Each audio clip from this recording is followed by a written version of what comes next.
video is broadcast on Mark Levin Show channel. Thank you for listening. Please subscribe to the channel. He's here. He's here. Now, broadcasting from the underground command post, deep in the bowels of a hidden bunker, somewhere under the brick and steel of a nondescript building, we've once again made contact with our leader, Mark Levin. Hello, everybody. Mark Levin here. Our number, 877-381-3811. 877-381-3811. Look, I'm not going to come behind this microphone to discuss the Alabama race day in and day out, day in and day out, day in and day out. You're getting enough of this on other shows and you're getting it on TV.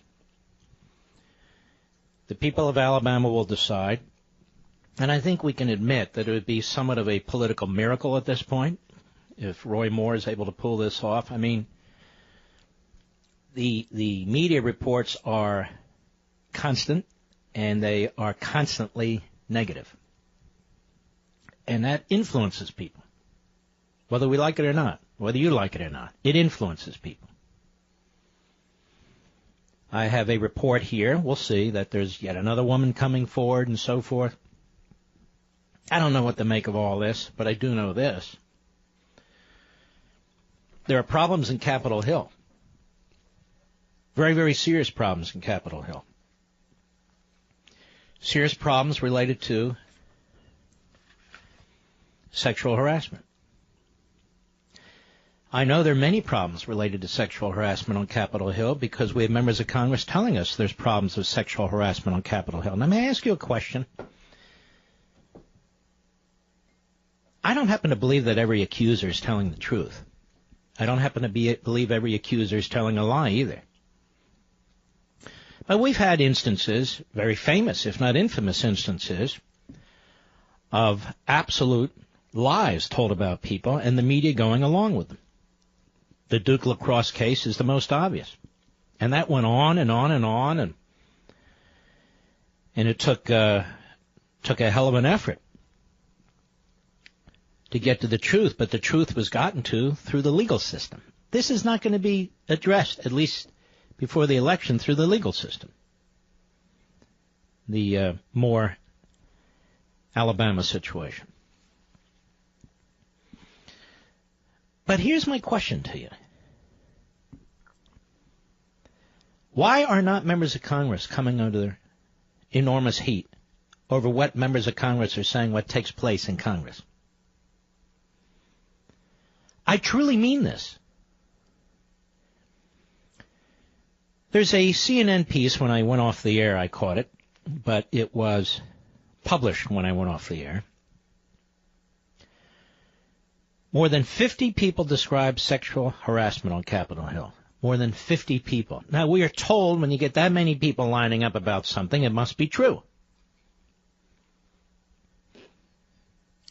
Be extra careful of the male lawmakers who sleep in their offices. They can be trouble. I'm just quoting from the article. Avoid finding yourself alone with a congressman or senator in elevators, late-night meetings, or events where alcohol is flowing. Think twice before speaking out about sexual harassment from a boss. It could cost you your career. These are a few of the unwritten rules that some female lawmakers, staff, and interns say they follow on Capitol Hill, where they say harassment and coercion is pervasive on both sides of the rotunda.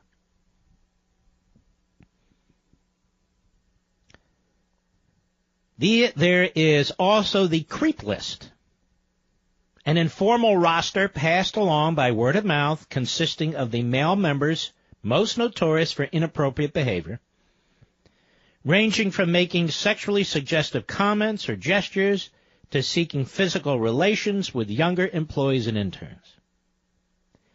CNN spoke with more than 50 lawmakers. Isn't that interesting, Mr. Producer, after I said, why the hell don't these reporters go down the street and interview these people? I said it last week, and I said it early this week. CNN spoke with more than 50 lawmakers, current and former Hill aides, and potential veterans who have worked in Congress, the majority of whom spoke anonymously to be candid and avoid potential repercussions. With few exceptions, every person said they have personally experienced sexual harassment on the Hill or know of others who have. In an environment with so many young women, said one ex-House aide, the men have no self-control.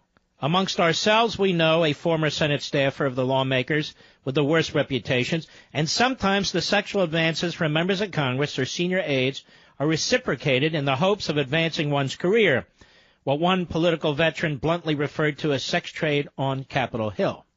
Now, again, this gets somewhat into a murky area. If it is a consensual relationship, it's a consensual relationship. I'm not talking about that.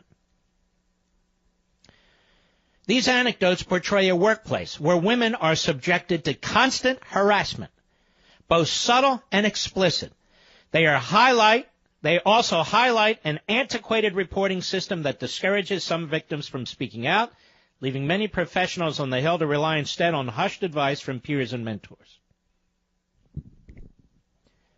Yesterday I said that Mitch McConnell and Paul Ryan should resign. Not intending to be provocative or controversial, they should resign. And by the way, it shouldn't be provocative or controversial. There's 100 members of the Senate. If you're running a small business and you have 100 employees, and sexual harassment is pervasive, that's the word they used, pervasive, then you should be fired. You're the boss.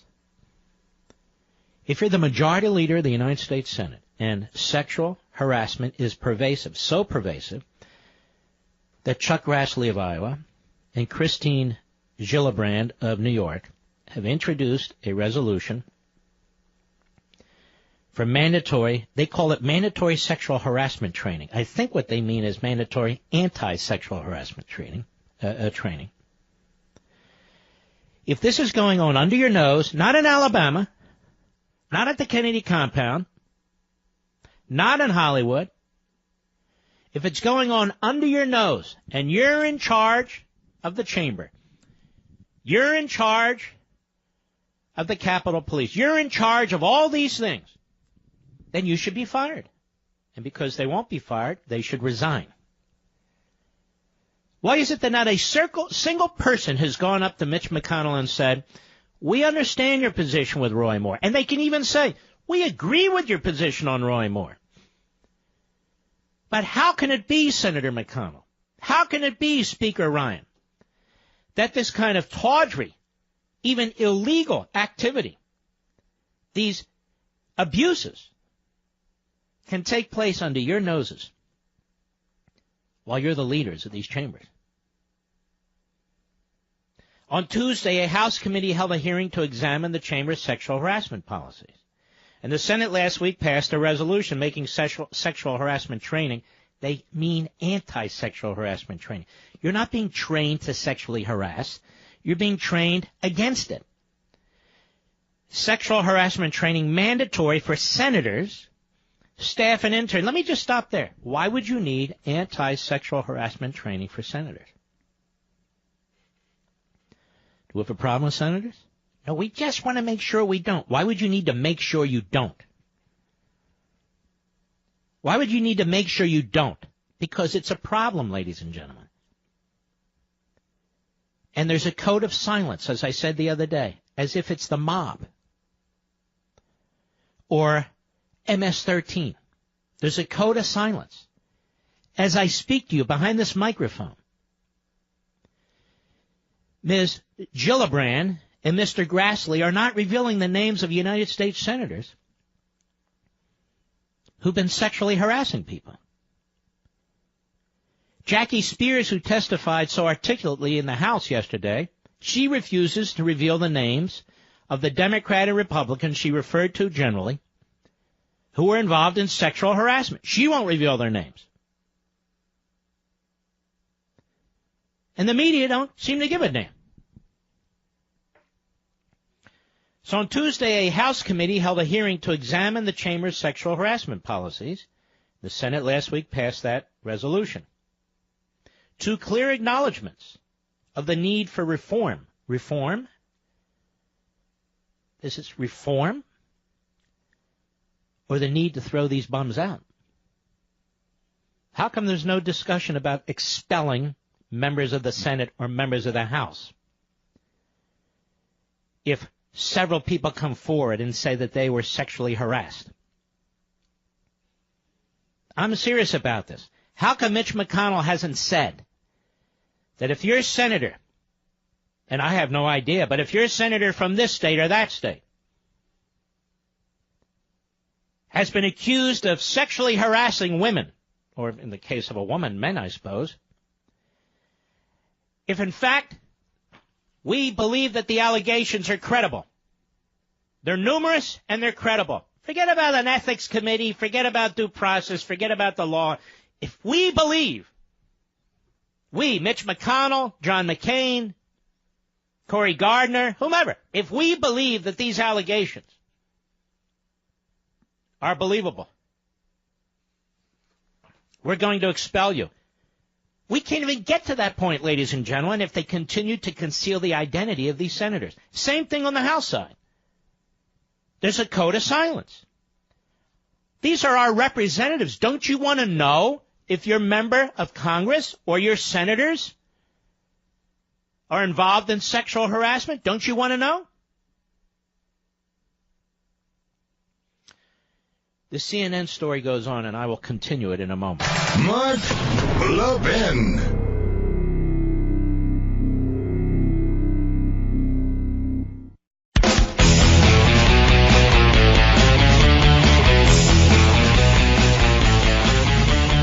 Unfortunately, I have to go on with this topic. Has anybody heard Mitch McConnell?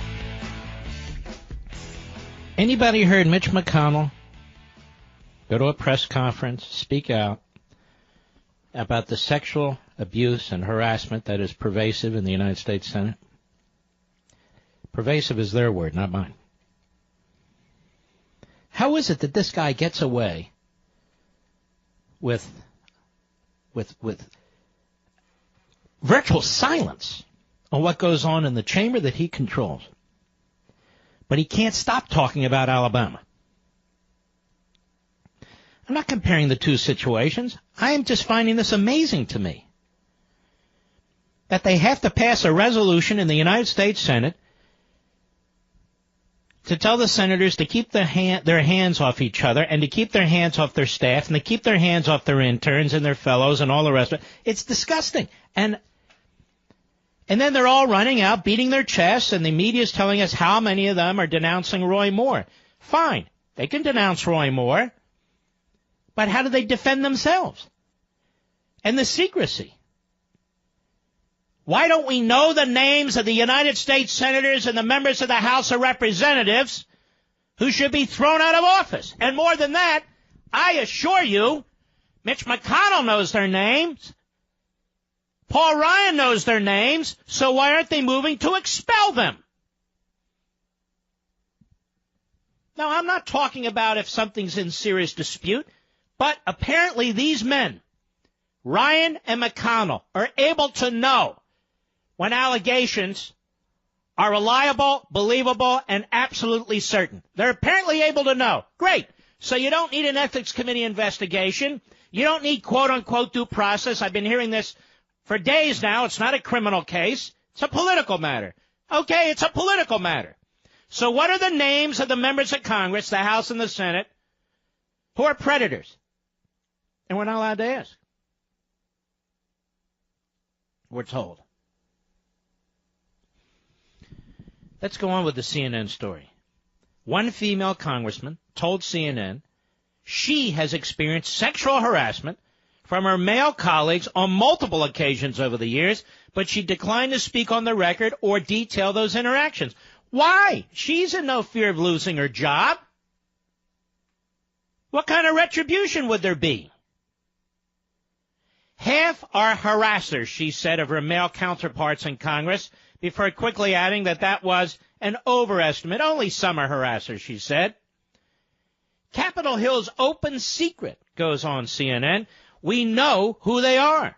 What began as a typical workday left one woman feeling horrified. A former Senate staffer recalled getting on the members-only elevator designed to let lawmakers easily reach the House and Senate floors, with her boss a few years ago. Her boss introduced her to another senator in the elevator. That's 2 senators. Both senators are men and still currently in office. When she learned, the font on this is tiny, so I'm trying to read it.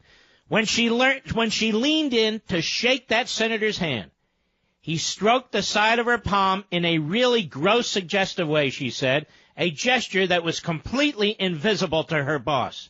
The ex-staffer said she was rattled and felt very yucky.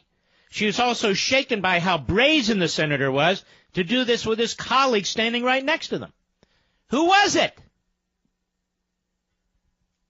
The woman who declined to be named or reveal the senator's identity told CNN that she's avoided that lawmaker from that day on.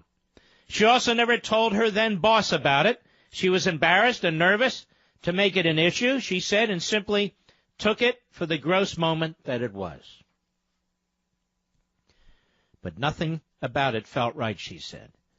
In conversations with CNN, multiple women pointed to the elevators on Capitol Hill as a place where staff and members prey on women and say they've been advised to avoid riding alone with men if possible. One woman said years after leaving her job in Congress, she still feels anxious about being alone in elevators with men. This is your Congress. How do Mitch McConnell and Paul Ryan keep their jobs? I'm just curious. I'm not done. This is just the beginning. I'll be right back.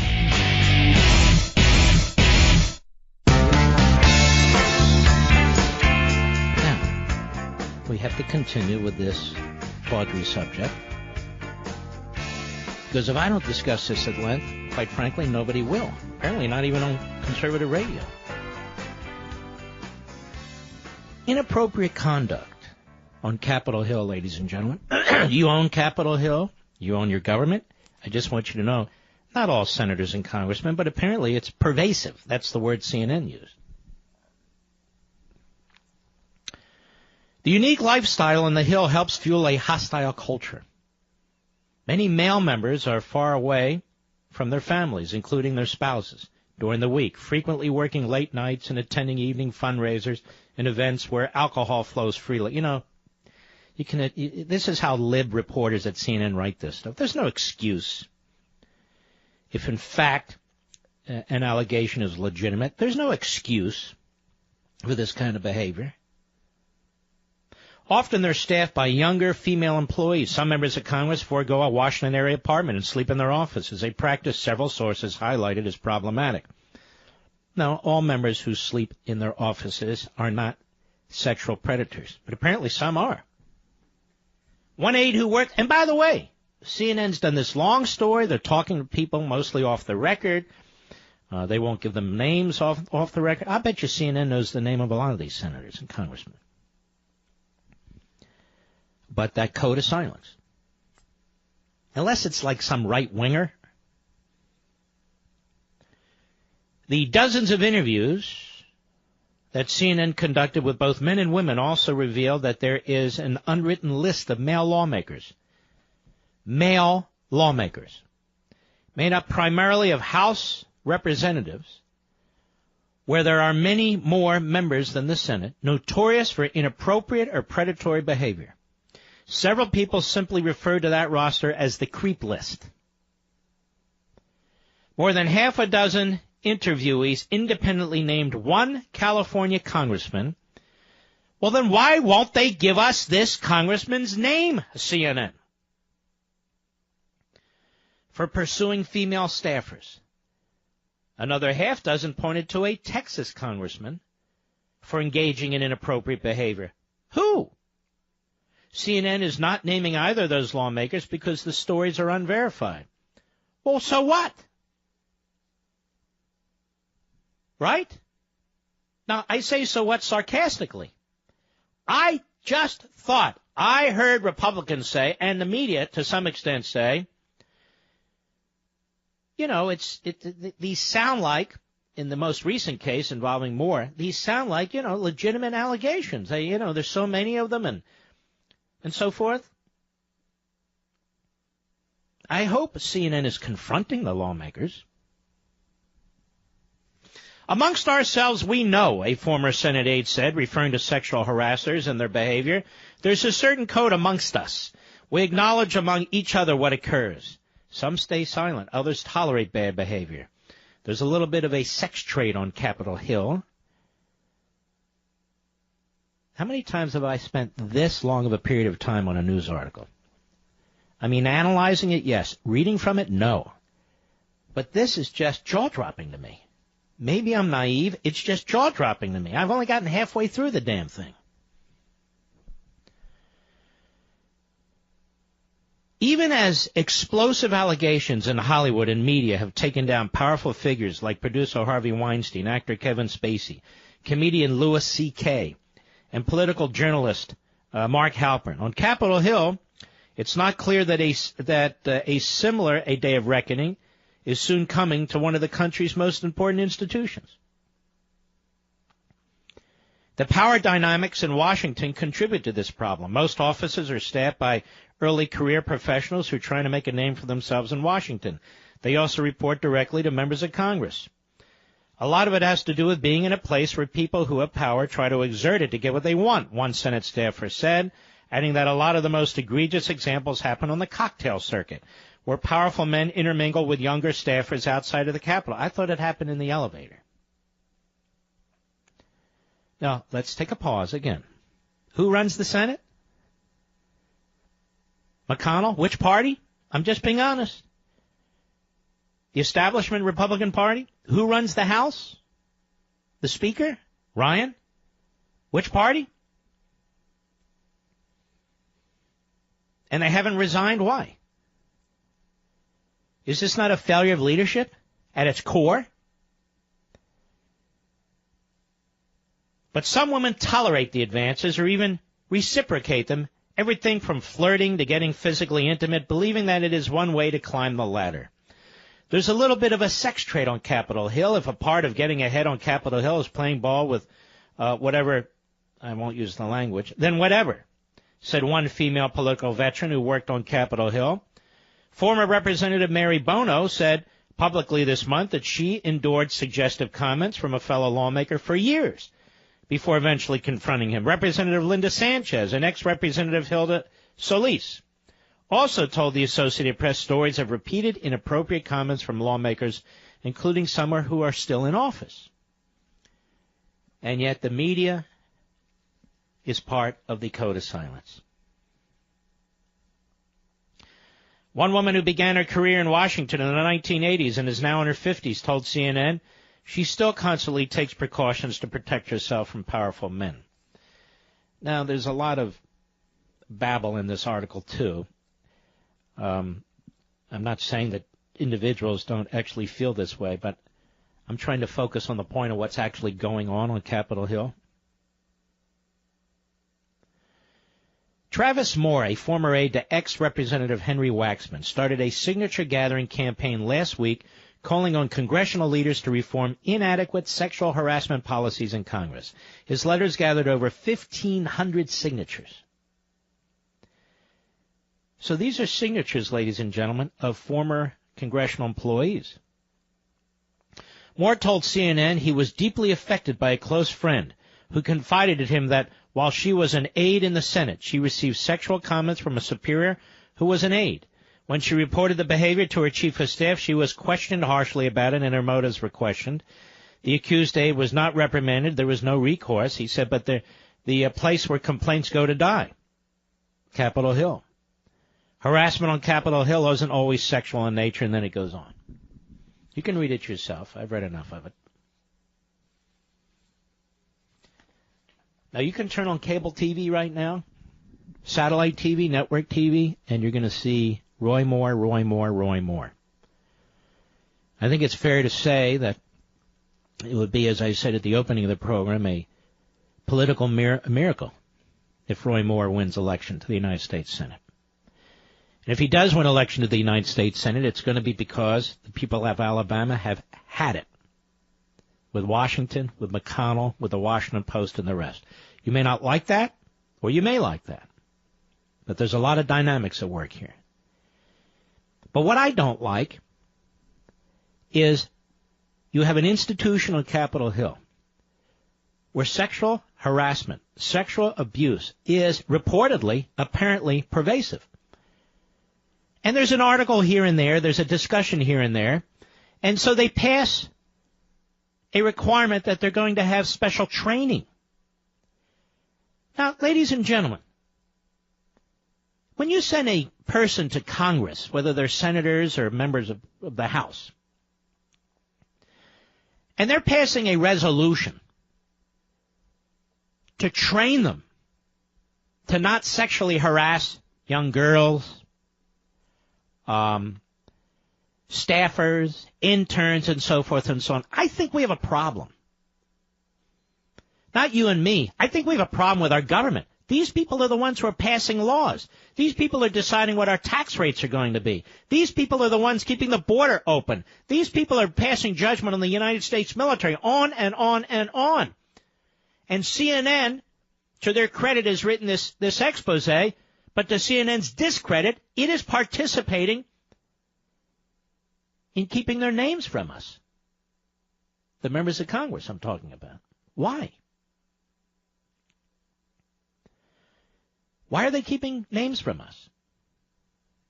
They said, well, because we can't be sure that these allegations are true. Well, I don't know how you can be sure. I mean, the media is having a hell of a time releasing name after name after name as it applies to Hollywood. I can't even keep track of that. Can you? Can you? I can't keep track of that. And it's many cases, it's hard to prove it one way or another. Some cases are overwhelming. That's different. And in also certain cases, the target may be completely innocent. I heard somebody say the other day, who was it? I'm trying to remember who it was. I honestly can't remember. I'd give you the name. The person was on TV, and this person says, well, Mark, why don't you tell us the person? I can't remember their name. I would tell you the person in 2 seconds. But the person said, unless we get specific information that Roy Moore can dispute these specific allegations, he must be guilty. Now, Roy Moore might be guilty. Maybe he's not guilty. I don't know. But let's put Roy Moore aside.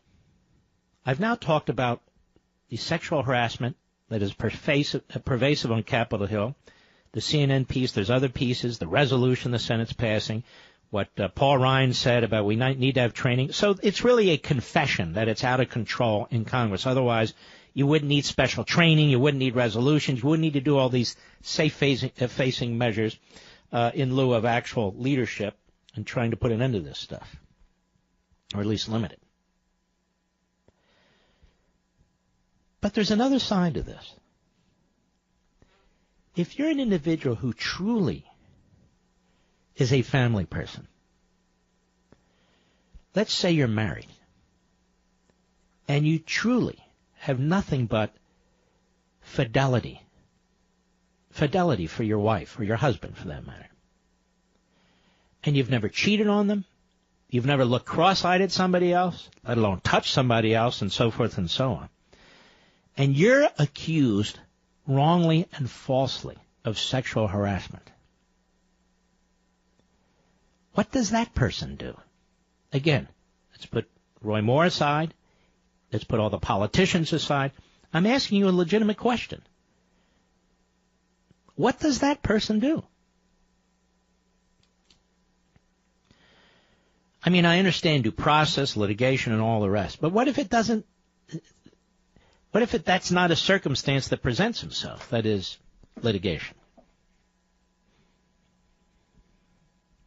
The allegation could be absolutely ruinous for an individual and their character, absolutely ruinous. So there is that too, and that's not a joke, as I talked about the Duke lacrosse players. The Duke lacrosse players. But in the case of Congress, Congress is saying Congress has a problem. Congress is saying Congress needs to be trained against sexual harassment. Congress is saying this is pervasive. That's different. And so I wish to reiterate that the two men who run Congress need to leave. Because a lot of this has occurred on their watch. And while they're busy pointing fingers at other people, they're also pointing fingers at themselves. I'll be right back. Mark Levin.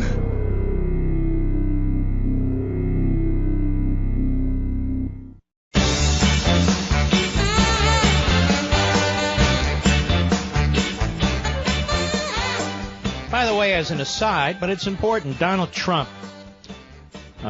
succeeded in securing the release of 3 UCLA basketball players who were shoplifting in China.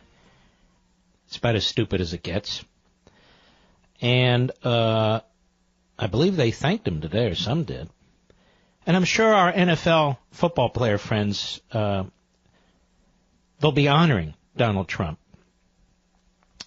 for taking care of that situation. I'm sure all the sports broadcasters over at ESPN, ESPN2, ESPN3, ESPN4, ESPN5, ESPN6, you get the point. I'm sure all the sports writers like Wilbon, I'm sure they're all going to go out there and say, thank you, Mr. President. Outstanding. How you stood up for our athletes. How you secured the release. And I might add, there are 3 African Americans. I only add that because apparently when you talk about sports now, when you talk about football, you have to talk about race. You have to talk about race. Okay, I just did. Do I get a cookie or something? Yes, you have to talk about race. Okay, I just did. They were released thanks to Trump. Thanks to Trump. I don't think Obama could have pulled that off. Do you, Mr. Producer? No. I don't think Obama could have pulled that off. Now, all you sports broadcasters out there, what's the channel? Mad Dog? By the way, some very good ones, I think. I don't know how they do it. I don't know how the backbenchers in sports broadcasting, and don't get me wrong, there's some great broadcasters. My buddy Stephen A., Al Michaels, others. There are others, but not a lot. Not a lot. I don't know how they talk about golf for 5 hours at a time. I don't know how they talk about ice hockey for 5 hours at a time. I don't know how they talk about one football game and analyze everything. Look at this guy. He started running with his left foot. He didn't use his right foot. I don't know if the ball had an extra ounce of air, maybe less than an ounce of air.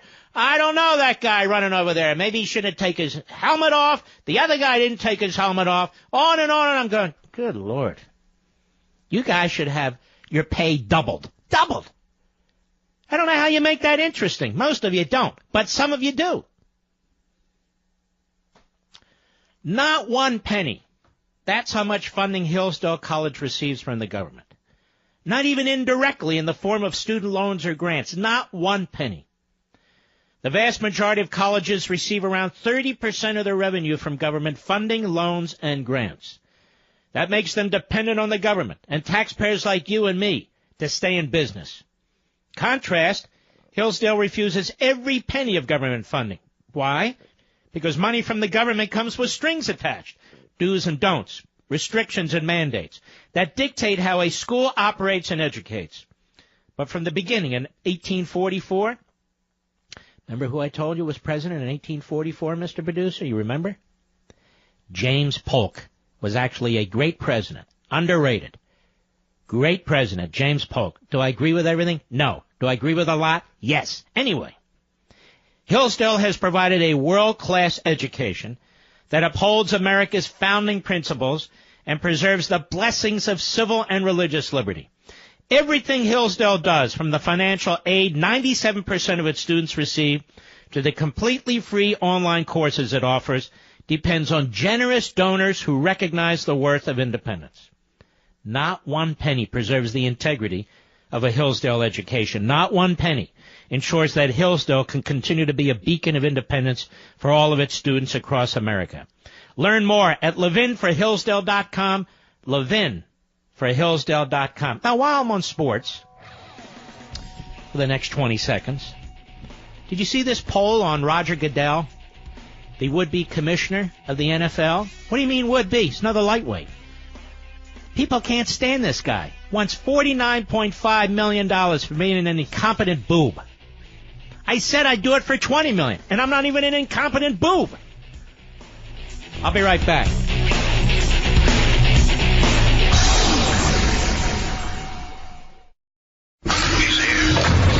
He's here.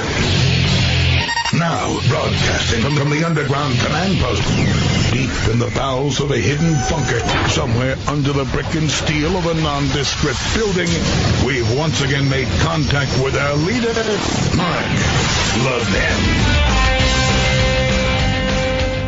Hello, everybody. Mark Levin here. Our number, 877-381-3811, 877-381-3811. Time to move on to a less distasteful subject, and that is freedom.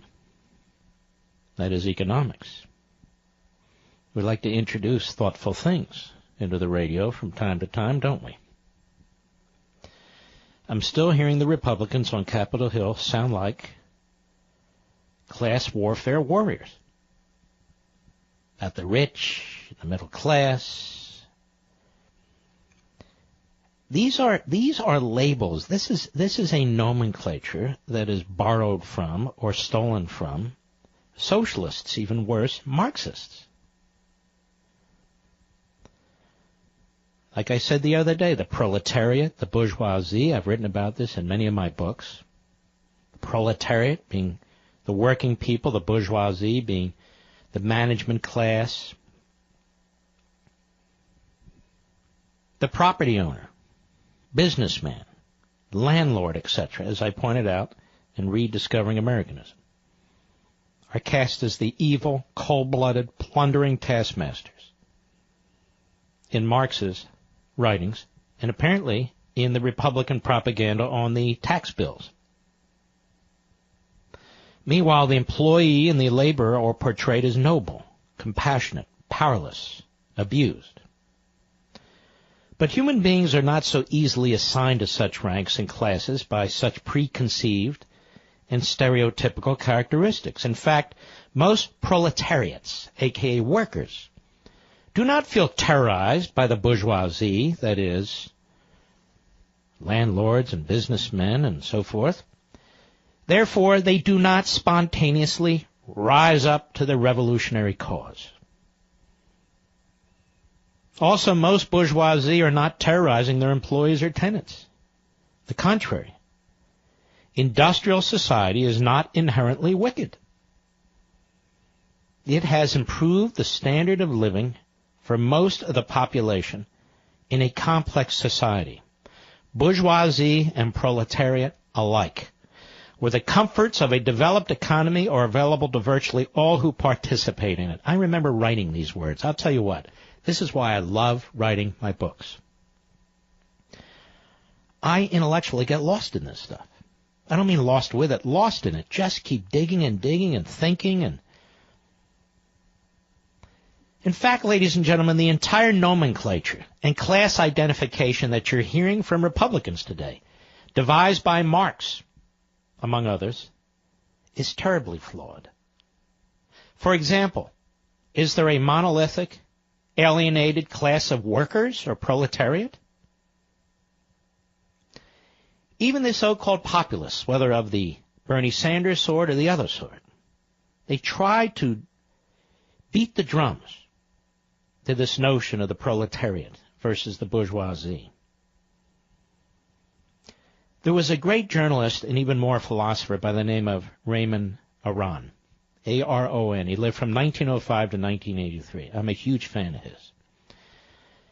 And I'm a fan of his book, The Opium of the Intellectuals. The Opium of the Intellectuals, which he wrote in 1955. He wrote of the myth of this proletariat. He said, why is it so often considered difficult to define the working class? No definition can trace precisely the limits of such a category. At what stage in the hierarchy does the skilled worker cease to belong to the proletariat and become a member of the bourgeoisie? Is the manual worker in the public services a proletarian, even though he receives his wages from the state and not from a private employer? Do the wage earners in commerce, whose hands manipulate the objects manufactured by others, belong to the same groups as the wage earners in the industry? There can be no dogmatic answer to such queries. They have no common criterion. According to whether one considered the nature of the work, the method and the amount of the remuneration, the style of life, one will or will not include certain workers in the category of proletarians. The garage mechanic, a wage-earning manual worker, is in a different position and has a different outlook on society from the worker employed on an assembly line in a motor car factory. Now, Raymond Aron illuminated this further. He wrote, "The contempt with which the intellectuals are inclined to regard everything connected with commerce and industry has always seemed to me itself contemptible." And by the way, it's not just intellectuals, it's rabble-rousers. That the same people who look down on engineers or industrialists profess to recognize universal man and the worker as his lathe or on the assembly line seems to me endearing but somewhat surprising. Neither the division of labor nor the raising of the standard of living contributes towards this universalism. Philosophers have the right to hope that the proletarian will not become integrated with the existing order, but that he will preserve himself for revolutionary action. But they cannot in modern times represent as fact the universality of the industrial worker. Not all proletarians have the feeling of being exploited or oppressed. In countries where the economy continues to expand, where the standard of living has risen, why should the real liberties of the proletariat, the worker, however partial, be sacrificed to a total liberation, which turns out to be indistinguishable from the omnipotence of the state? See, this is genius. This is genius. I've written similarly in Liberty and Tyranny about how you cannot really define a middle class. And as I wrote, and I paraphrased in there, as I will paraphrase, let's look at the farmer. The farmer who owns hundreds of acres. He's married and he has 5 children. He owns hundreds of acres, but he doesn't make a fortune. His family works very, very hard, 14, 16 hours a day. They squeeze out a living. Family of 5, farmers. Let's say they make $120,000 net. Then let us take, shall we, a junior attorney in a major Manhattan law firm who works on securities issues, works with hedge funds and multinational, international corporations. She's not married. She's single. Maybe she's 27. She lives in a studio apartment in Manhattan, very expensive. Let's say she earns $120,000 a year. What exactly do these two families, or these two examples, have in common? Almost nothing. And yet they're both considered middle or upper middle class. Income does not define the person. Material does not define the person. There are all kinds of circumstances that define the person, the quality of their life, the standard of living, circumstances that you and I have nothing to do with. They choose to go into a particular profession or in a particular field. They choose to get married and have children, or they don't. They choose to live in an expensive area, or they don't. They choose to own land, or they don't. And yet they earn the same amount of money, doing completely different things, with completely different socioeconomic conditions and completely different needs and expenses. And yet none of that, or almost none of it, is taken into consideration when you hear them talking about taxes right now. Because they are so consumed with the progressive ideology, the progressive mindset, the progressive model, that they have no idea what tax reform even means. It means slashing taxes across the board for everybody, every quote-unquote income group. These fake, mythical income groups they create in order to satisfy the needs not of the individual, not of the family, not of the private sector, but of the government's demands on your income. And what's so nefarious about this is the Democrats do it, and obviously now the Republicans do it. They try and build an army of supporters for their aggressiveness in raising taxes. So what the Republicans have done here is, it's not very clever, but people are not picking up on it. There's going to now be a larger percentage of people who pay not 1 penny in federal income taxes, and in fact will be eligible for the Earned Income Tax Credit. That is a subsidy. It will now reach 50%, having already hit 47%. 60% of our fellow citizens who work, quote unquote, will either pay not a penny in federal income taxes or no more than 5%. 60%. And the Republicans are doing this right now. And the Republicans are doing this so they can build populism has succeeded, a populist base to support their tax, quote-unquote, cutting, quote-unquote, reform agenda against all the rest of us who are carrying the load, who are paying the vast majority of the taxes in this country. And they go on, talking like Marxists about the proletariat. They don't call them the proletariat. They call them, quote-unquote, the workers. Now, how many truck drivers have called into this show in the last several days saying they're going to get whacked by these so-called tax reform proposals and tax cut proposals? Because you see, ladies and gentlemen, in the end, they have to take it from you. There simply aren't enough billionaires to take enough money from. Because now we're talking about trillions and trillions and trillions of dollars.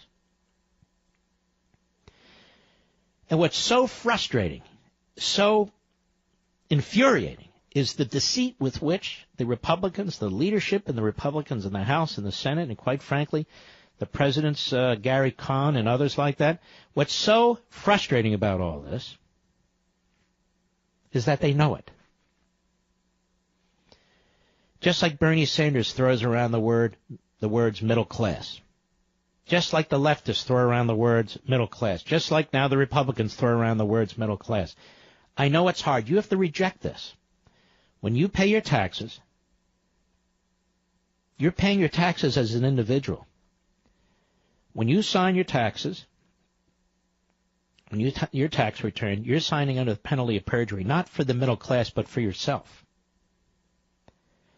When you buy a home and you have interest deductions from your mortgage, or you have property tax deductions on your federal income tax, or you're paying your state income tax and you can deduct that too, you're not doing that because you're part of the proletariat or the working class or the middle class. You're doing it as an individual with a family, or a small businessman or woman, as an entrepreneur trying to grow your business.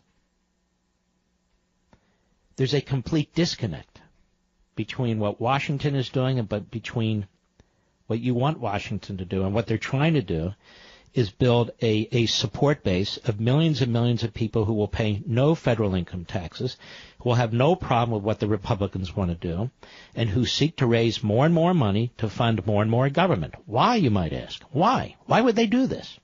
Because they do not want to cut government.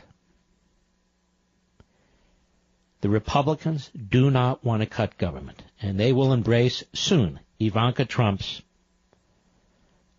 family leave. And by the way, I'm not doing this to take a shot at Ivanka Trump, who's a very lovely lady. I've met her once. Very, very lovely lady. But she's the one pressing for it, and of course many Republicans want it now, many Democrats want it now. So the spending goes on and on. The yearly deficits get bigger and bigger. The overall debt gets bigger and bigger. And the Republicans talk like Marxists. I know this is what I'm saying is considered truly outrageous. What, you calling them communists? I didn't call them communists. I said they're using the nomenclature. I'll put it this way, that people will be able to tolerate it more. They're using the nomenclature of the progressives. Now, I just talked about the so-called middle class, the proletariat. Let's talk about the bourgeoisie when I come back. Who are the bourgeoisie? Who are these tenants, these managers, these landowners, these business owners who we're supposed to hate? I'll be right back. Mark Levin.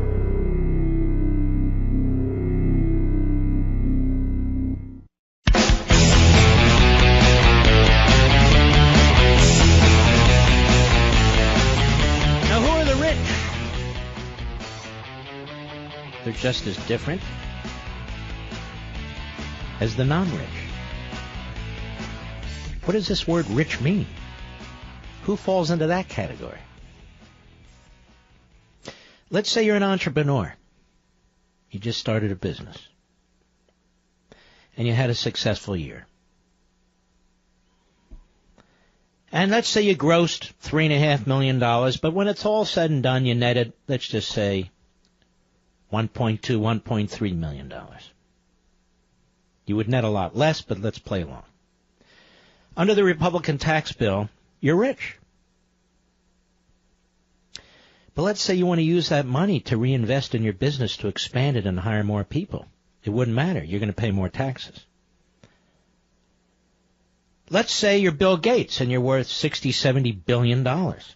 Well, you're rich too. You're part of the proletariat. Bill Gates and that entrepreneur have absolutely nothing in common. Bill Gates, one of the founders of Microsoft, and this entrepreneur just getting started, trying to expand his business, trying to hire a few more people, trying to put a few bucks in his pocket or her pocket as they expand the business. They have nothing in common. Zero. Let's go back to the farmer. Let's say you've been farming for some time and you're actually very successful. You make a decent amount of money. Let's say you gross, in terms of wheat and corn sales or what have you, $8-9 million, but you net, maybe, just again, play along, $3 million. That's a good sum. You're part of the bourgeoisie. Really? You're part of the bourgeoisie? Are you George Soros, who's worth some $20 billion? No, you still have to be careful with your money because you still have a business to run. And the next year you might earn nothing. Or very little. There's no guarantee, is there? So the bourgeoisie, for the most part, that is, the rich, have very little in common with each other. Just as the proletariat, the workers, have very little in common with each other. Some do, some don't. And yet, the government, for its own efficiencies, and the government, for its own desire to dehumanize us, to attack the nature of individualism and individual freedom, in essence, to attack the right to property and capitalism, uses the nomenclature of the Marxists, of the progressive, sticks us in categories which are absolutely nonsensical. And here's a final point. The categories change. Today, a millionaire is a person who nets $1 million. Tomorrow, a millionaire is somebody who nets $500,000. And in the end, everybody gets stuck. I'll be right back.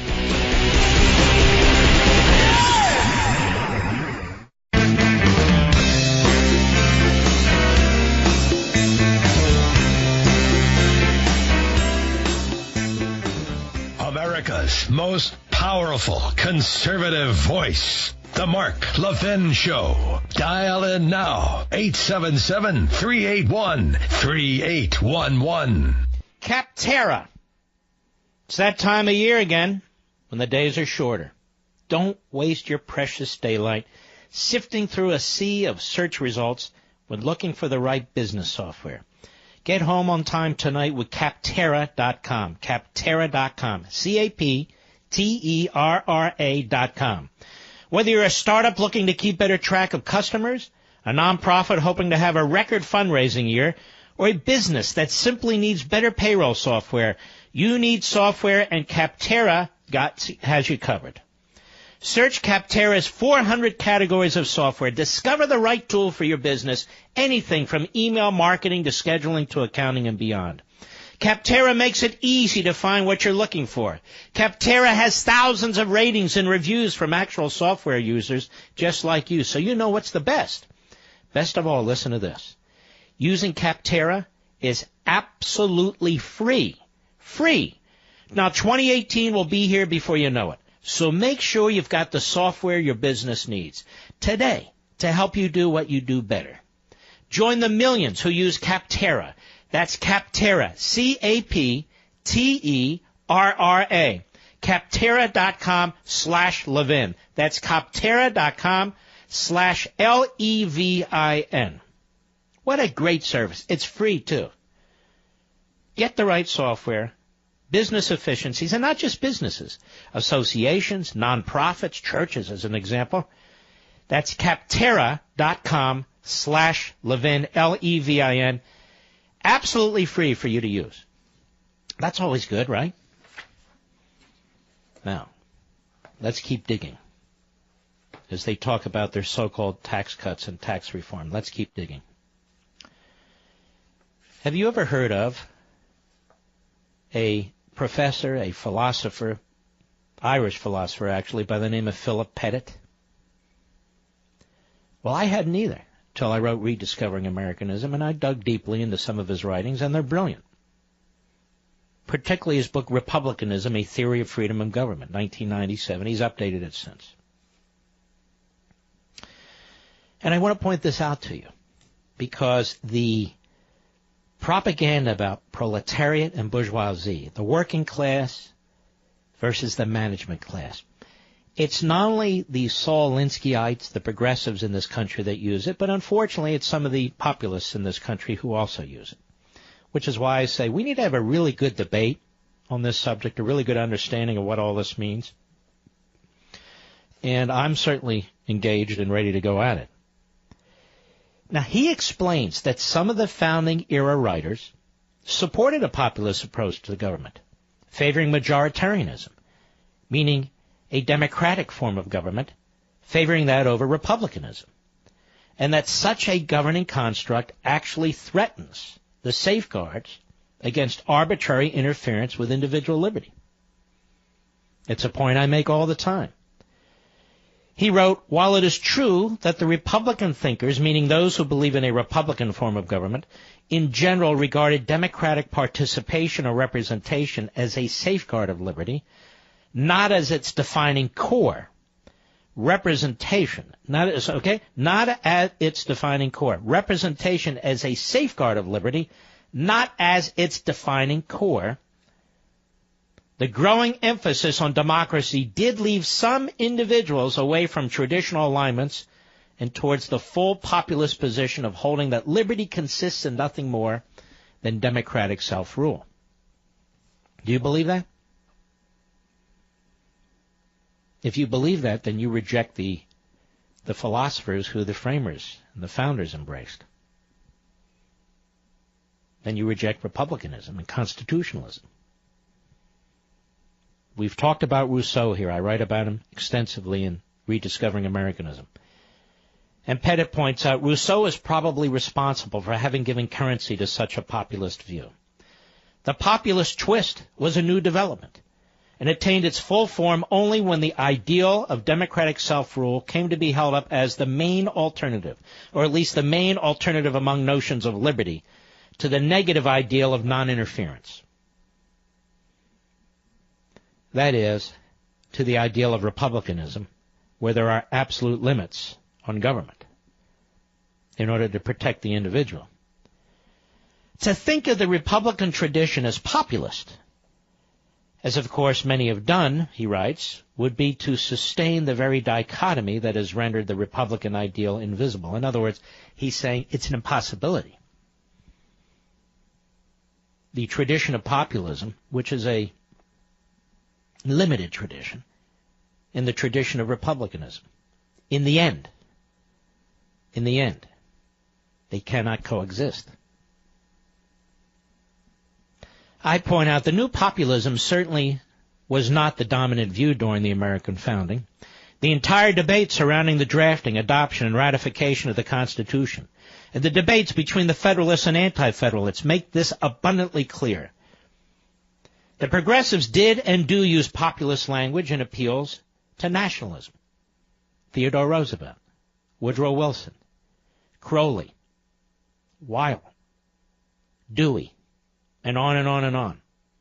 Appeals to nationalism, to make alluring the promotion of an ever larger and more centralized governmental presence and administrative structure. Their approach could be characterized as democratizing tyranny. Progressives condemn America's founding principles, including the Declaration of Independence and its emphasis on individual unalienable rights, as well as the Constitution, especially the separation of powers doctrine and federalism, precisely because of their Republican features and obstacles to concentrated governmental power. Now, why am I talking about this now? It's in the context of the tax debate.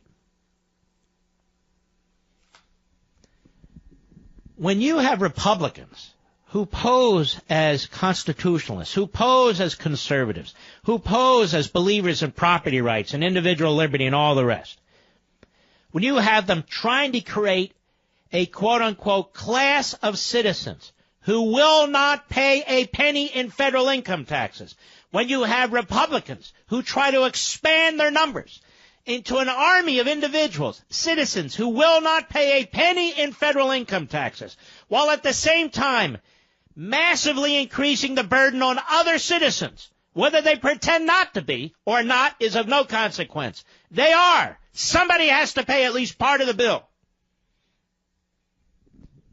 Well, then you have the embrace of populism. And I think the populists out there should be celebrating this tax bill.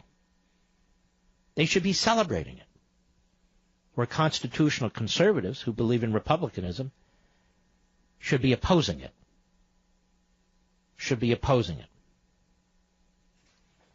Yet, things don't necessarily work out that way, do they? And there's a lot more to this.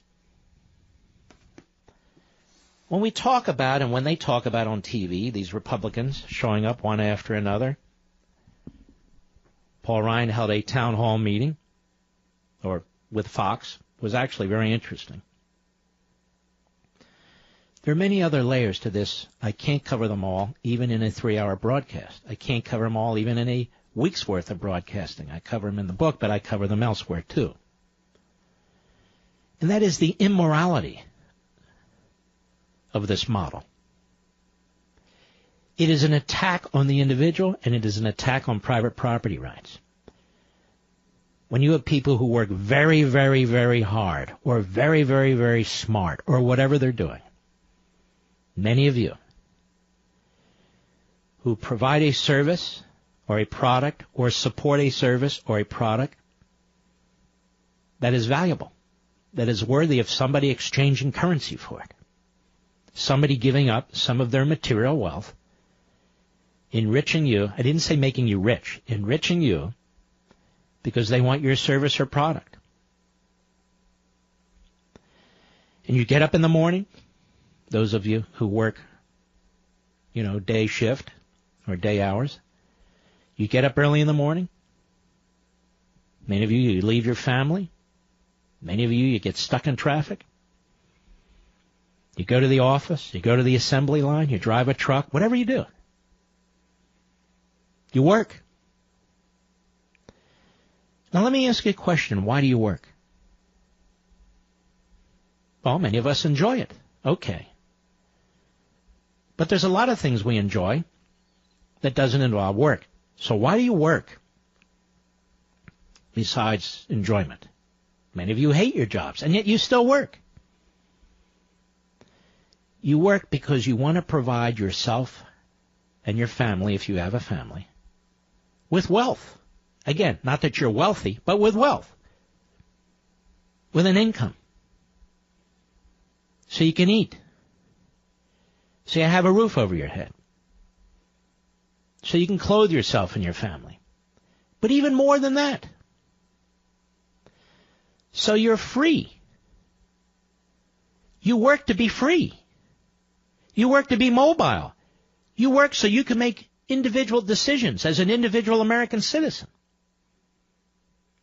You use your labor, your intellectual labor and your physical labor. Your life on earth is finite. Your ability to work, your career, whatever it is limited. So you use your precious life on earth, a significant amount of it, to work in order to create a benefit for yourself and your family. So when the government steps in and the government says, you know what? You earned that much money. We're going to take this percentage of it. The government doesn't know you. The government doesn't know your family. The government doesn't know how hard you work. The government doesn't know your circumstances. The government doesn't know anything about you or your family. It is immoral. Listen, apart from all the rest, it is immoral for politicians to tell you whether you have enough money. It is immoral for politicians to tell you whether your work, your labor, intellectual and physical, that you apply each and every day, is only allowed to be so much in terms of the value that you've created. Because the government's going to take it and give it to somebody else. And give it to somebody else. If you start from that premise, then you realize that all this talk about redistributing wealth, all this talk about, well, we're going to have a new category, 45.6% on dollars over $1 million. Or, you know, you have a deduction for your property. You have a deduction for your state income taxes, and we're subsidizing states. You're not subsidizing states. That money belongs to the individual who purchased the home. That income belongs to the individual who happens to live in that state. It's not about blue states, red states. Those of you who live in red states, you have property taxes too. Most of you have state income taxes too. It's not about states. It's about individual worth, individual rights. It's about your labor, physical and other labor, intellectual. That's what it's about. It is immoral. I believe the progressive income tax is immoral, but it's especially immoral when a continuing reduced number of American citizens are carrying the weight because it is said that they earn too much or they earn enough or they can afford it and so forth and so on. It's immoral. No, I'm not saying there shouldn't be a basic level of protection for people to the extent that that can be afforded. But when the central business of government is to redistribute wealth, when the central business of government is to create a nomenclature, economic classes, and telling us who deserves what, who can keep what, when the central business of government is to fund those government activities that are not even constitutionally authorized, it is immoral. I'll be right back. Mark Levin.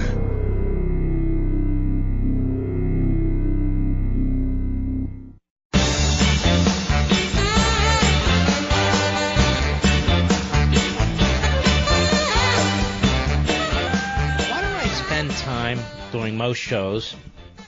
Probably not enough time. Why do I write these books? Getting into this stuff. All kinds of stuff like this. Because there's another philosopher who's since passed. His name is Berlin. And another brilliant man. And I've talked about him in the past, as I have many of these philosophers. And he talked about positive liberty and negative liberty, which is wholly misunderstood by too many. But he said, and I paraphrase, and I've talked about this many times, ideas determine our fate. And if ideas are left to the intellectuals and the academics, they will determine our fate. When you hear somebody say these discussions about free markets and property rights and the Constitution and individual liberty are boring, or when you hear somebody say they're theories, they're abstractions, these are people who are posers, who pretend to understand things but don't. If we don't understand these ideas, we don't express them, we don't promote them, we will lose. We will lose our liberty, we will lose our Constitution, and we will lose our country. The American Revolution was about ideas. Ideas that had been written about, talked about through the ages, but never actually established in a country. We're the first. That's why America's different. That's why America's great. That's why when politicians say they don't do this in Europe or we ought to do this in Europe, they do not comprehend the greatness of this country. I got to tell you now, I've been sleeping on my Casper mattress for a good while. I'd pick it over every mattress I ever had. God's honest truth. It really does help me get the best night's sleep, period. Once you try Casper, you're going to love yours as much as I love mine. Switching to Casper is a no-brainer. It's higher quality mattress at a more affordable price. Now, I'm sleeping cool and comfortably every night thanks to Casper's 2 high-tech foams, much better than on the old overpriced mattress I used to have. Casper ships right to your door for free in a small, how did they do that, size box. They'll even pick it up if you don't love it and refund you everything. Now, from its breakthrough design and superior quality to its packaging to letting you try it for 100 nights, it's no wonder Casper was named one of Fast Company's 50 most innovative brands of 2017. Sleeping on a mattress is the best way to try it. Put Casper to the test in your own home for 100 nights risk-free. You might say, look, I already have a mattress. I'm going to keep it. Great. You can still try the Casper. Take your mattress, lean it up against the wall, try the Casper. You can try it for over 3 months. I'm betting it won't take you but a few nights to say, this is my mattress, the Casper. So you can try it risk-free. Go to Casper.com, use code MARK for $50 towards the purchase of your mattress. And now's the perfect time with the holidays coming. Get your new mattress or new mattresses now. That's Casper.com, code MARK, so you get $50 towards the purchase of your mattress. That's Casper.com, code MARK. Terms and conditions apply. I know you're going to love this mattress. You have a guest room and you're looking for a mattress. People coming for Thanksgiving or the other holidays and so forth. Perfect time to get it. Get it before the rush is on. Casper.com, code MARK. Got a powerful third hour left, ladies and gentlemen. I hope you'll stay with me. I'll be right back.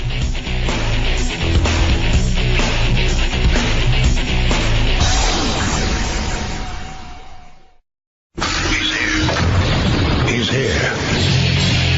Now, broadcasting from the underground command post, deep in the bowels of a hidden bunker, somewhere under the brick and steel of a nondescript building, we've once again made contact with our leader, Mark Levin. Hello, everybody. Mark Levin here. Our number, 877-381-3811. 877-381-3811. I still have this big announcement to make, but my hands are tied right now. My hands are tied. I want to make it. I think you're going to like it, too. Like I said, no, I'm not transgendering. No, that's just not me. It's not in my nature. I self-identify what biology identifies. Here we have, ladies and gentlemen, from NBC News, of course, 5 articles of impeachment against Donald Trump introduced by House Democrats. And by the way, the reason why the Democrat leadership in the House is like, shh, stop talking about impeachment, stop it, is because they don't want to turn all you out to vote in order to block it. They want to get the majority in the House, and then they want to impeach the president, as I have said time and time and time again. This is from NBC News via the Associated Press.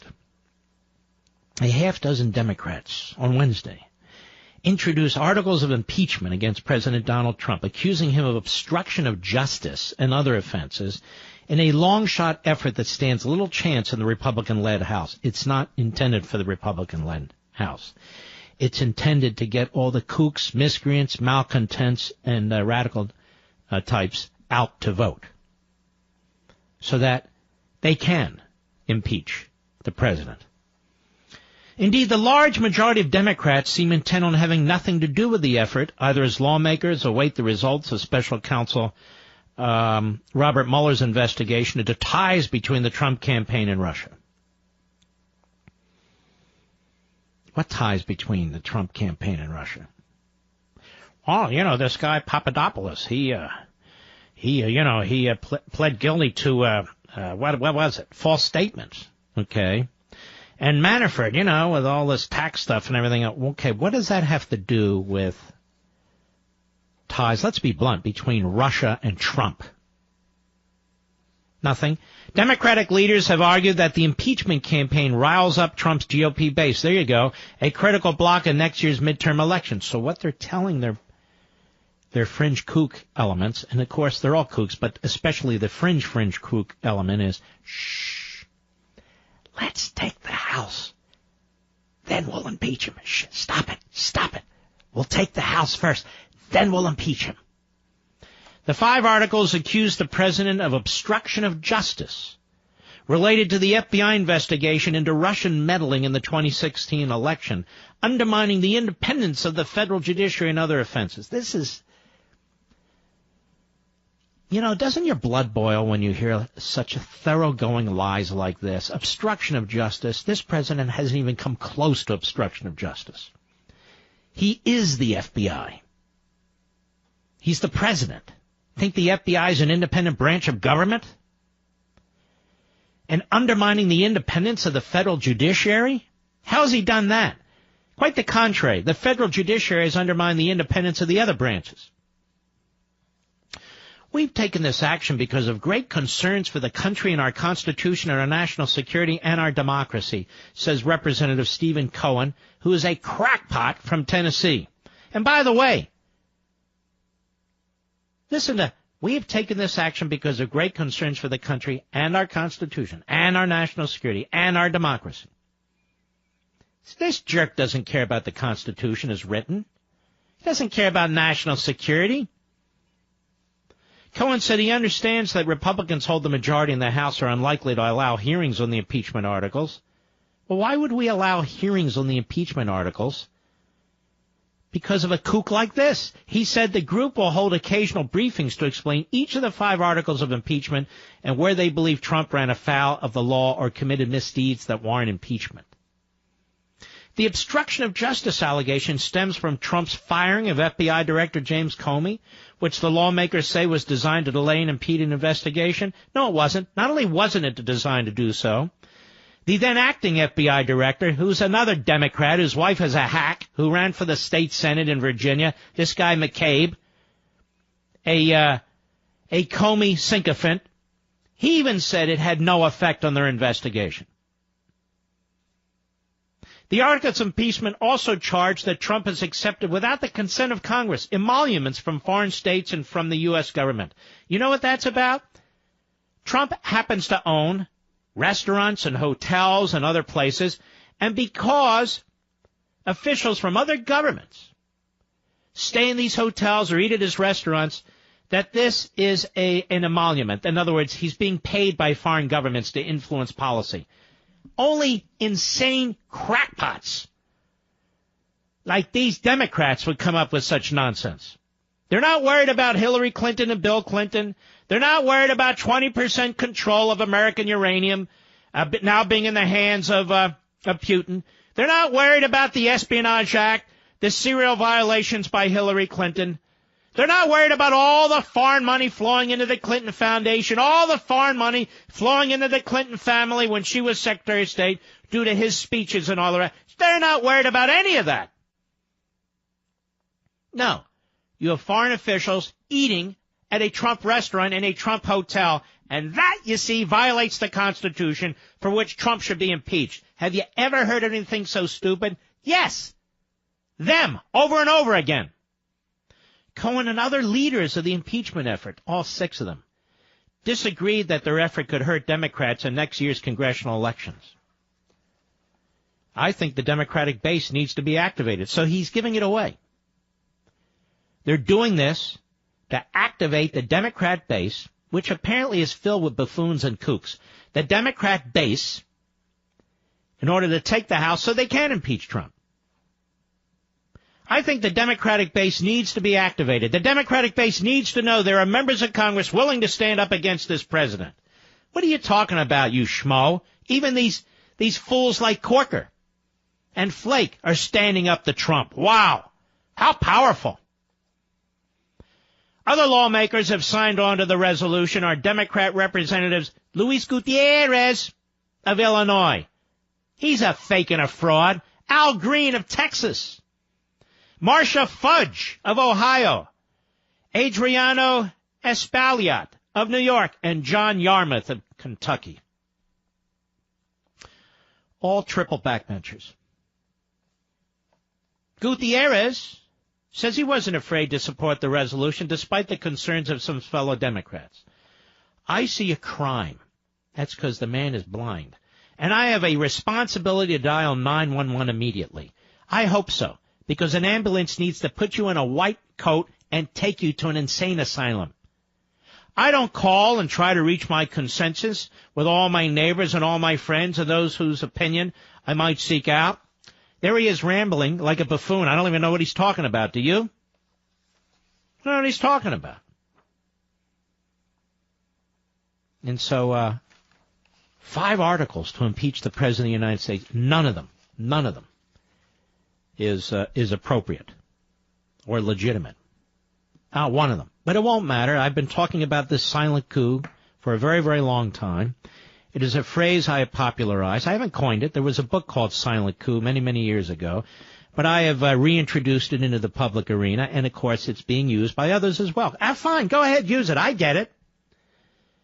But whether it was an attack on the legitimacy of the election, an attack on the Electoral College, this phony Russian collusion, which we now was concocted, invented by the Clinton campaign and the DNC via their bagman, Mark Elias, a lawyer with a major law firm who then hired Fusion GPS and on and on and on. They concocted this whole scheme, which has resulted in a criminal investigation, which is outrageous.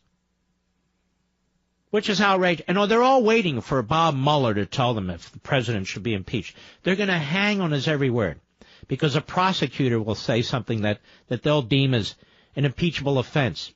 Meanwhile, Menendez has been charged by prosecutors, and they haven't called for his resignation or his expulsion. Not once. None of them. Not one of them. Because they're frauds and phonies. Because they're hypocrites. That's why. Let's go to Barbara, Woodbridge, New Jersey, the great WABC. How are you, Barbara? I'm good listening to you because you hit everything right on the head. This guy, Gutierrez, I saw him the other day when they were interviewing Jeff Sessions, and it was unbelievable. I think the man is a lunatic. He is a lunatic. That is not why I called. He represents the lunatic wing of the Democrat Party, no question about it. Well, but there's many of them who do. Go right ahead. Well, my problem is really, I explained to your call screener, I am 74 years old. My husband died of Alzheimer's 13 years ago. I had to retire early to take care of him. I have no children. I live by myself. I have an income between Social Security and my pension, and part of what his pension was that he had to take early. I make $41,000. He and I both worked at the same company for all our careers. I never collected a dime of unemployment. Neither did he. We were able to save some money. We have no children. I have no family. All right. I have a 401k. 401ks became IRAs, and that gives me an income of $30,000 a year that I have to take out. It's mandatory. With this new tax proposal, I am going to have an increase of $6,000 in my taxes? federal tax. No one told me that if I had a 401k, which was supposed to be taxed at a later rate, a lesser rate when I got older, that it would end up going to the government. Mm-hmm. I just don't understand, they're hurting senior citizens. This is why they say, Barbara, this is why they say, the average person within this group, have you noticed that phraseology being used? Yes. The average person within this group will see their taxes go down. Well, what if you're not the average person within some fictional group? This is what I was explaining before, Barbara. They talk about, oh, you're in the middle class. Oh, you're in the lower middle. Oh, you're going to benefit from this. When you file your taxes, Barbara, you file your taxes, right? Yes. You don't file on behalf of a state. You live in a blue state. You don't file on behalf of a group. You file it on your own behalf. And that's what I'm talking about. When you listen to even the language that these Republicans are using, you know this is a bait and switch. All right, Barbara, I have to go. I'm sorry. I wish you well. And I'll tell you, my view is go ahead and cut the corporate rate 35 to 20%. And when it comes to the individual side of the tax code, leave it alone. Because you guys are doing more damage than you're doing good. Just leave it alone. I'll be right back. Mark Levin.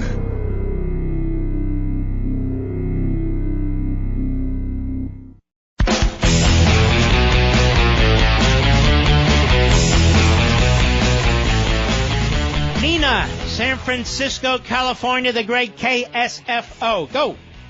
I love you. Golly. Oh, okay, Mr. Levin, I'm an entrepreneur in California, which is a nightmare in and of itself. I bet. And yeah, it is. And I'm starting a business, and I had a business plan all developed, and I have objectives to meet. And hearing about this tax proposal made me completely crestfallen. Why would I want to? You said the magic word in your last hour. You said it's obscuring mobility, which is exactly what these people are trying to do. It removes incentives to do better. Why would I want to make $1 million if I know immediately that the first $500,000 is going to be taken from me? Why wouldn't I just reduce my expectations of my own performance? And it's ridiculous. But that's what it's been designed to do. That's what it does in practice. It removes our ability and I wish young people knew this, that this whole... Let me just correct one thing. It would be the first dollar, if you're single, the first dollar after $1 million, they would take half of it. So okay, well, the problem is if you're growing, at the very time you need those assets, you need the capital. Well, as you're growing, they're going to whack you. It's ridiculous. I mean, at what point do we stop? It's ridiculous to have to build a plan around how big not to get. I mean, think about that. As a small business owner, now I have to sit down with my CPA and say, at what point do I stop growing because it's not worth it any longer? It's ridiculous to me. Or buying property. Let's say you own a property, and now you have to think about buying another property because there's a limit, a rather small limit, a low limit, I might say, on the interest deduction you can take on your mortgage. So, again, this will definitely affect various markets. It'll affect various businesses. It'll affect various motivations and attitudes. Rather than just slashing it across the board on the individual income taxes and make a defense of it, they're busy talking like leftists. It's crazy. It's a bunch of fraternity boys out there, and they're making decisions for me that affect my life. And when you said that word mobility, I just screamed because I've been screaming that to everyone I know lately. Like they're trying to reduce our ability.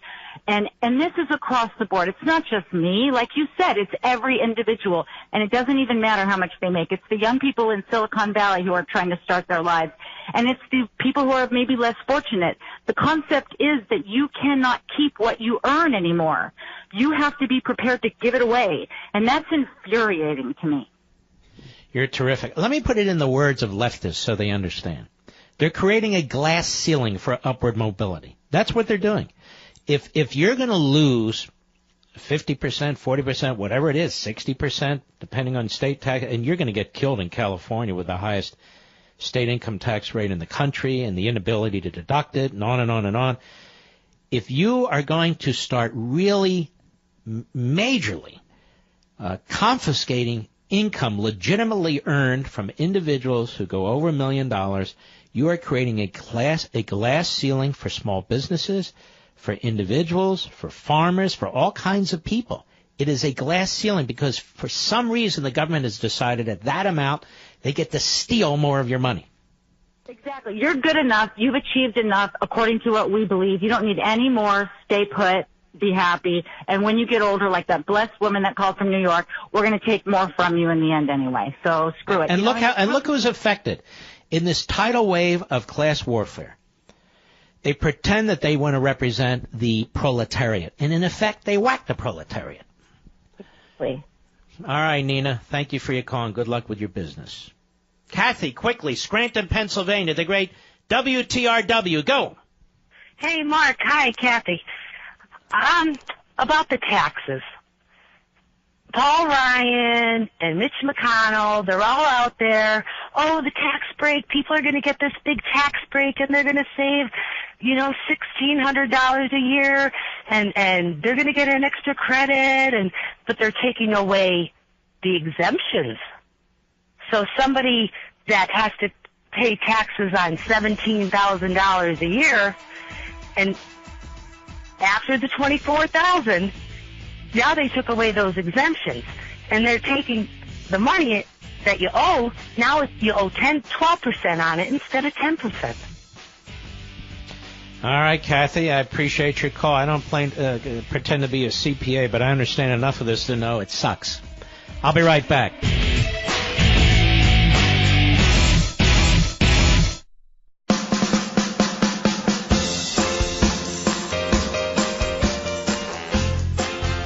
Mark Levin, the voice the liberals want to silence.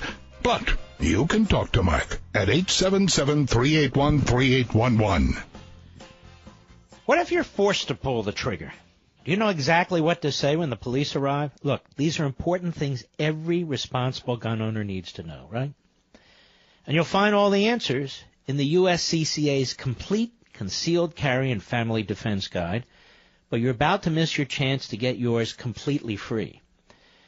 In your 164-page guide and free audiobook, you'll learn how to detect attackers before they see you, the safest and most dangerous places to sit in a restaurant, how to responsibly own and store a gun even if you have little ones, and a lot more. But they're only offering this to you, my listeners, for a few more days. So if you want your free copy, you must hurry. If you act fast, you'll even get a bonus home defense checklist. Simply head over to defendthem.com right now to get yours before it's gone. That's defendthem.com, defendthem.com. All right. Let's see what else is cooking out there. Let us go to Thomas, Boca Raton, Florida, the great WJNO country, where my buddy Brian Mudd is a host. Program director there, really good man, as are others. Go right ahead.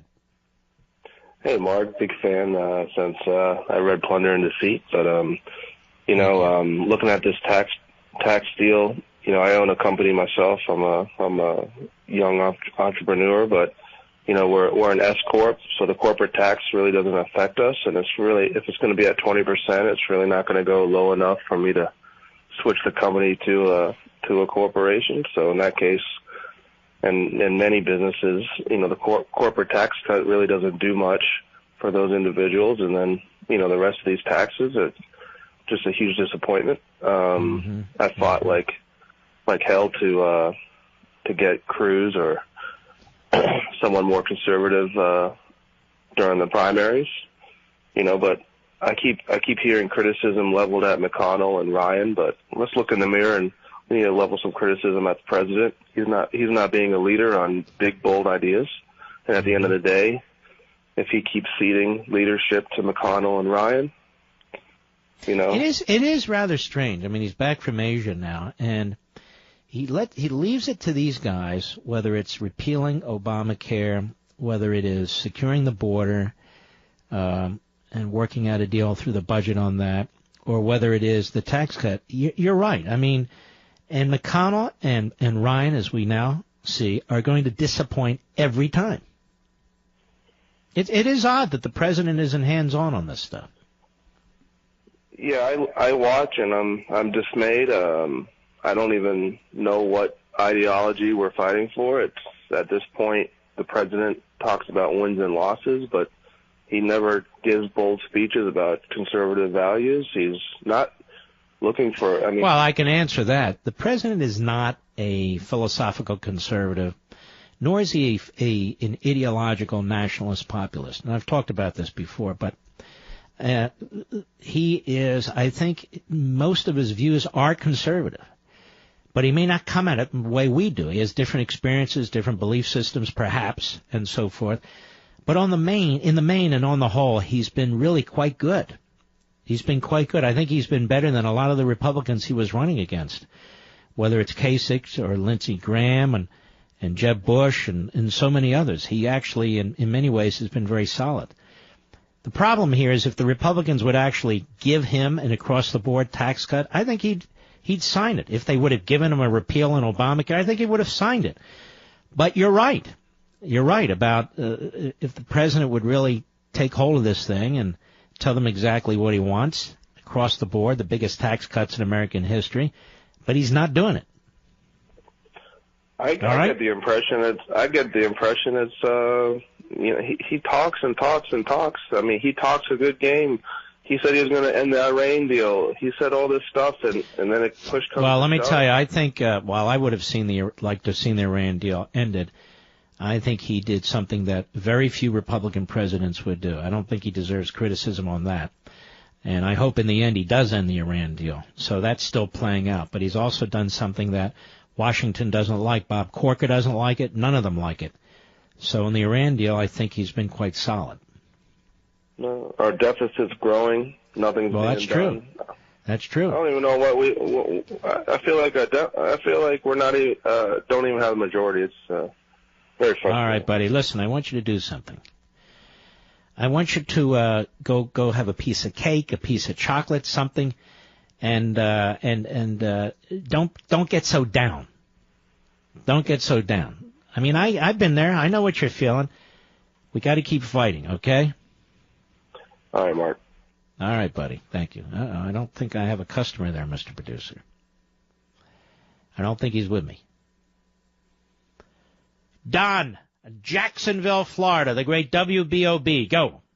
Hello, Mark. Thank you for taking my call. You bet. First thing I would like to say is I would like your thoughts, and I'll hang up and let you address it. Well, don't hang up. Just give me your question. Okay. If Congress truly wanted to eliminate the income tax disparity in this country, why don't they simply implement a federal sales tax? The fair tax. The less you spend, the less you pay. The more you spend, the more taxes you pay. Well, exactly. Everyone would be paying an equal amount. And you have a real tax collector. You don't need the IRS. Well, sir, I agree with your position. There are others who agree with your position, but apparently there's not a single voice for it in the United States Congress. So why won't Congress do it? Congress obviously likes the tax code. I don't know how else to explain it. In addition to sexual harassment, Congress actually likes the tax code. Well, what else can I tell you? I think it's a sad fact. It'd be so easily fixed if they wanted to fix it, and I just wanted to get that out there and get your opinion, and I just want to tell you I appreciate your show and you so much. You do so much for this country. You're very kind. Let me ask you something, Don. Do you have CRTV yet? No, I don't, Mark. Would you like to? Oh, I would like it so much. All right, don't hang up. I want to get you a free annual subscription to CRTV. Thank you for your call, my friend. Don't hang up. Doug, Indianapolis, Indiana, one of my favorite cities, and I mean it. The great WFDM. Go. Hi, Mark. I tried to catch you at the 2014 NRI skills show, but I missed you. But, hey, I don't understand. The guy stole my thunder of a previous call, but I don't understand why they can't go with a straight tax. Let us take all of our money home, and when we go out and buy something, then we pay a certain tax, 7%, 10%, 12%, whatever they come up with. They will get so much on a return, it's not even funny. I'll tell you why they won't do it. It takes their power away. They can't redistribute wealth. The lobbyists aren't going to be knocking on their doors anymore. You've got people now who are invested heavily from a power perspective and a financial perspective in the Internal Revenue Code. They like being able to go up to Mitch McConnell and cutting a deal and then giving him a major campaign contribution. If you had a nice tax, a nice, clean tax system, the national sales tax, and of course you would have to you'd have to repeal the 16th Amendment. You don't want to have a national sales tax like a VAT tax, then all of a sudden you have an income tax on top of it. So, but I agree with you. And, you know, I'm supporting the Convention of States, Article 5, to eliminate the progressive income tax. There's nothing progressive about it. It's regressive. It destroys jobs. It destroys opportunities. It destroys people who are trying to climb up the ladder of success. But we don't have people who support this in the federal government. Yes. We just don't. I think so. I know so. Yep. And it's terrible. It's terrible for our country. All right, my friend. I appreciate your call. Let's continue. Salam, I think it is, right, Mr. Call Screener? Is that right? Salam. You say salam, I say salam. You say tomato, I say tomato. Coral Springs, Florida, on the Mark Levin app. How are you, sir? Hello? Well, salam is gone. Mike! Colorado Springs, Colorado, the great KVOR. Go. Mark, you rock massively. This show in particular. I'm thinking of going back to the Draft Levin 2024 meeting. Oh, well, don't waste your time. But anyway, thank you. You were appropriate calling for the resignation of Ryan and McConnell. I do declare, and at the very least, yes, they need to name those members, and this is a big problem, and it needs to be addressed. And yes, once again, you're the voice in the wilderness. And why are you the only one talking about it? Because of another big problem, and a program narrative of the media. So they didn't sign up. This is just one election for them that they need to wreck for this one Republican. Nobody's doing this. Anytime you're looking at the kind of corruption in this deep problem that you are calling attention to in Congress, needs to have a free press to help it out. And we don't have it. Isn't it hilarious how the so-called free press says they're defending free press? They're not defending the freedom of the press. They're defending the freedom of liberals to dress themselves up as journalists. You can't watch CNN and this guy Cuomo and Levin and Stetler and all these fools and say, wow, they're the defenders of the free press. They're the defenders of news. No, they're not. They're propagandists. They're leftists.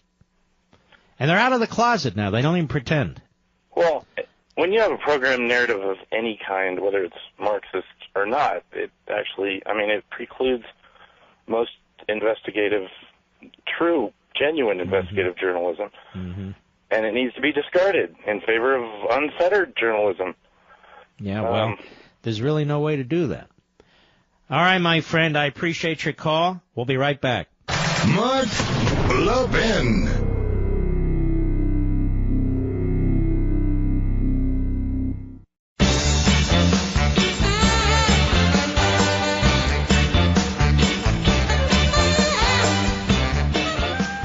Life is stressful. It's even more so when the IRS is after you for back taxes. You may not think you own them, that you have back taxes, but IRS may disagree with you. You agonize when they'll show up, right? Seize your bank account, put a lien on your home, or garnish your wages.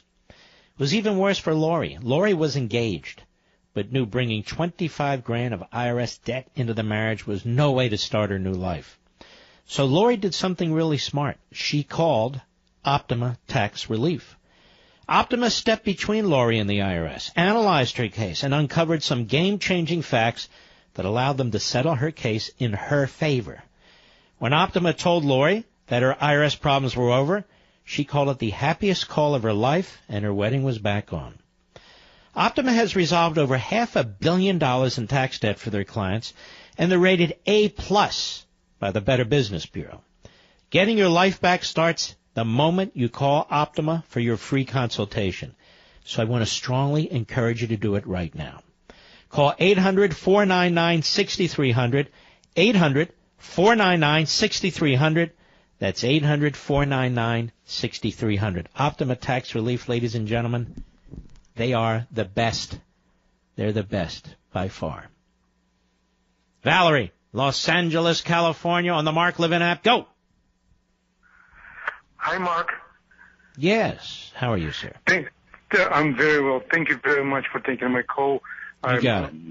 And thank you very much for doing this great job. I listen to you every day, even at work. Thank you. Thank you. So my question is, I'm calling from Los Angeles, obviously a huge megapolis, right? Yeah. And there's more and more people in these huge cities rent nowadays. Mm-hmm. So the tax proposal is probably what I understand will benefit those people, because before the people who rent they did not have the opportunity to write off mortgages, and people who own here's the problem that people who rent are going to face.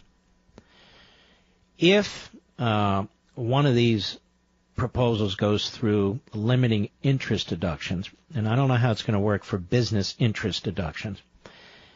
People who own homes or may own a condominium or may own an apartment and rent them out, they may not be able to deduct the interest that they're paying on their mortgage, or they may not be able to deduct the property tax that they're paying on the property.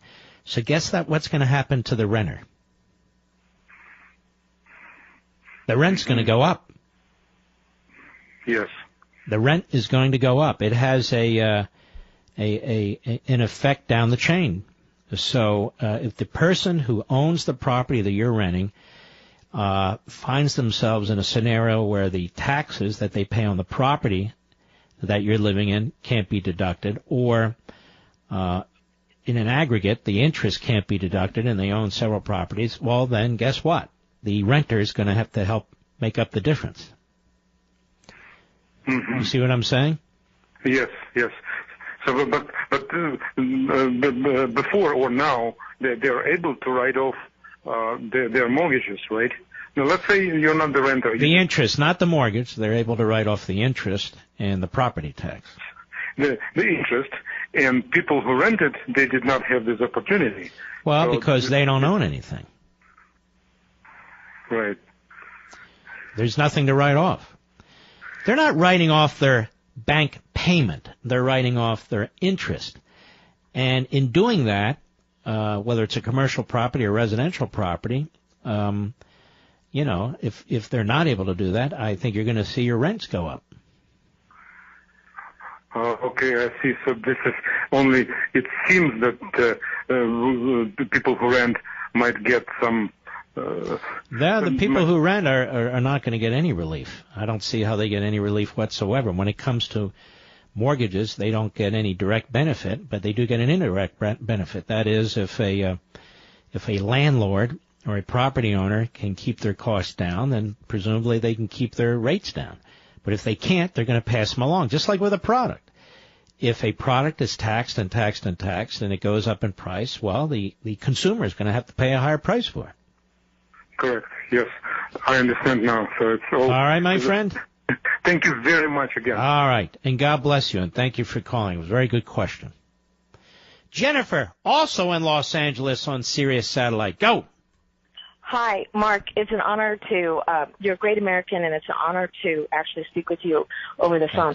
I actually used to handle international tax, and what I see in a wide scope, I think everybody should take a step back, including Ryan and McConnell, and they should look at people that are investing, the billionaires that are investing internationally, and do a capital gains tax on the stocks and the commodities and all the things that they get, that they invest billions of dollars in, and tax that rather than ride off the backs of hardworking American people of the middle and lower class.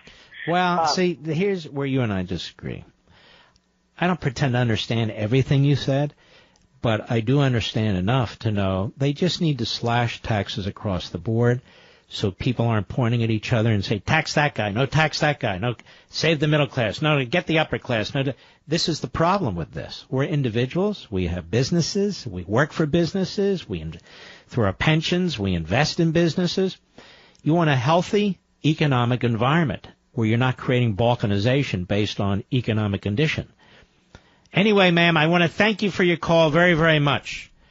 I hope you check out Levin TV tonight. It is a blockbuster. And it's a 2-part series tonight and tomorrow night, by the way. Ladies and gentlemen, we salute our armed forces, police officers, firefighters, and emergency personnel. And guess what? I'll see you right here tomorrow. Keep your chins up. Those of you with double chins, keep them both up. God bless you.